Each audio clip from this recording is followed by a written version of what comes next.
Hey, what's going on? I'm Matt O'Leary back with another video, and today we'll be talking about the New York Jets' embarrassing effort in Indianapolis. Before we get started, just wanted to mention that you can follow me on social media at Matt O'Leary NY. You can also subscribe to the podcast wherever it is that you get your podcast. Call in, vent, do what you got to do. New episode drops on Wednesdays, midweek now, and also on Patreon, patreon.com/Matt O'Leary NY gets you exclusive content. Check it out down below in the description, and we'll talk more there. Another embarrassing effort. Are we surprised? No. For the 10th time in his New York Jets tenure, he being Adam Gase, has lost by double digits. The Jets have 12 losses under Adam Gase. 10 out of those 12, so what is that, 5/6? It's just embarrassingly bad. First possession for the New York Jets featured a pick six. Lawrence Cager didn't make much of an effort coming back to the ball, but still an awful throw from Sam Darnold. Could not have that happen. Sets the game off on a brutal tone, down 7-0. Xavier Rhodes came up with the interception. More on Xavier Rhodes later. The Jets did respond, though, and this was probably Gase's best drive of the entire season. I thought he called a very creative drive.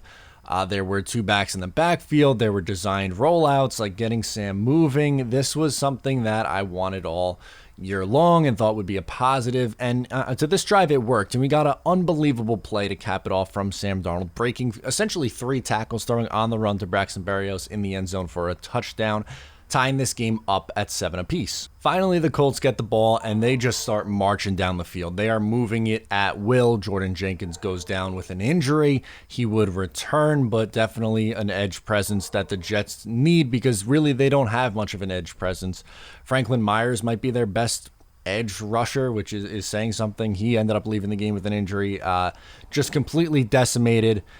But a defensive pass interference from Pierre Desir, who's been awful, would lead to a Phillip Rivers touchdown pass to give the Colts a 14-7 lead. Not much doing on the next Jets possession, so the Colts again march right down the field, this time settling for a field goal. A big play to, guess who? Mo Alley-Cox. Yes, he was the one who caught the touchdown pass. Had an awesome game in week 2 last week. Has another really good game against the Jets. They settle for 3, though. 17-7. Colts are leading at this point. Jets get the ball. They move down the field. And then an awful decision from Sam Darnold. Throws an interception in the end zone. Complete game changer at this point. And it was Xavier Rhodes for a second time. Rhodes blew his coverage and then got back into position, picking Sam Darnold off in the end zone. Unfortunately, before we get to halftime, Mekhi Becton leaves with an injury. He was playing phenomenal, had a great block on the touchdown pass from Sam Darnold to Braxton Berrios, but unfortunately, he leaves and would not return from a banged-up shoulder. 17-7 is your score at halftime.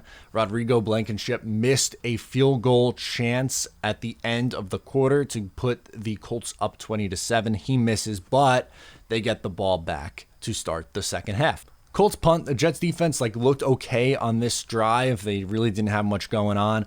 But then just another reason to be deflated if you're a Jets fan. Sam Darnold hits what looks like a wide open Ryan Griffin on third down, which would have been an easy conversion. Drop. Just a complete game changer right there. And that was not the only drop from the tight ends. Chris Herndon also had a drop earlier in the game. Both of them have been brutally bad, which is saying something because expectations were high for Chris Herndon going into his third year, and he missed pretty much all of last year, but he looked really good as a rookie. And then as far as Ryan Griffin goes, he's someone who stepped in and looked okay for the New York Jets last year, had 5 receiving touchdowns, and he is essentially a non-factor at this point. Colts get the ball. They march it down the field. They get it to a goal-to-go situation. They go for it on 4th and 1, and Bradley McDougald just comes up with an absolute whiff. He's been really bad to start his New York Jets career, so Taylor runs it in. 24-7, the Colts are leading at this point. God, can we end this football game? For the second time of the day, Sam Darnold throws a pick six. 31-7 is your score. It looked like there was some miscommunication with either Braxton Berrios or Chris Hogan. Can't throw that ball. Just not a good day for the New York Jets offense, and just everything is falling apart on this Jets team. To make matters worse, insult to injury, I guess, if you want to use that expression, the Jets would get a safety against them. So now it's 33-7. They punt the ball back. Jacoby Brissett replaces Phillip Rivers because the game is that much out of reach at this point. The Colts would then kick another field goal and make it 36-7, which was your final score today. Jets blown out again, find themselves at 0-3. At this point, there is zero reason to keep Adam Gase around here. I really don't know if he's going to make it to Thursday Night Football. That's my biggest takeaway from this game, is that Adam Gase doesn't have a clue.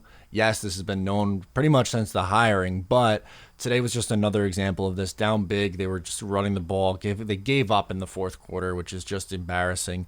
Did the quarterback play well? No. Did the rest of the team play well? No. The defense can't stop anybody, but it goes down to the head coach and Dowell Loggins, and just everything around this team is just an absolute dumpster fire. I don't know what else you could possibly say. Supposedly, Chris Mortensen reported before the game of ESPN that the New York Jets higher-ups were going to look into Adam Gase.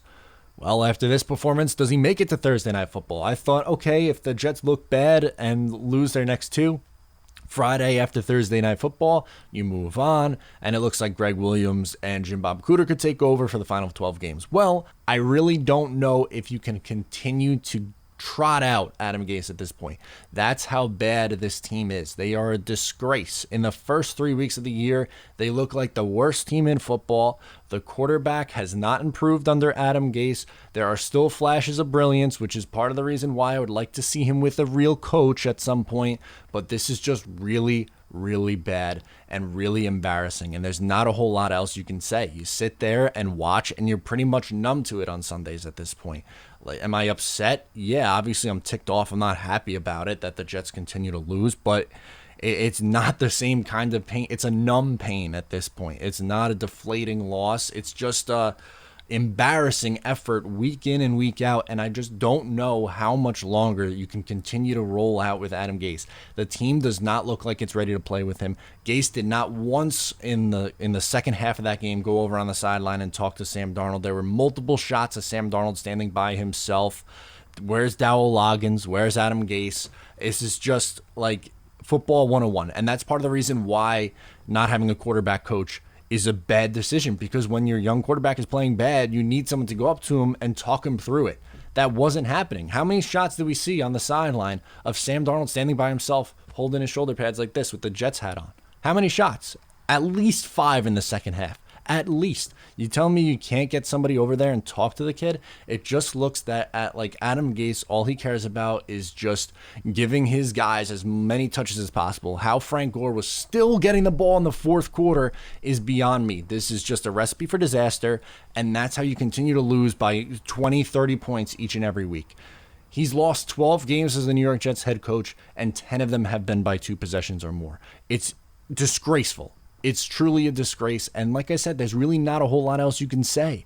You could look at the box score. It was ugly, and there's just...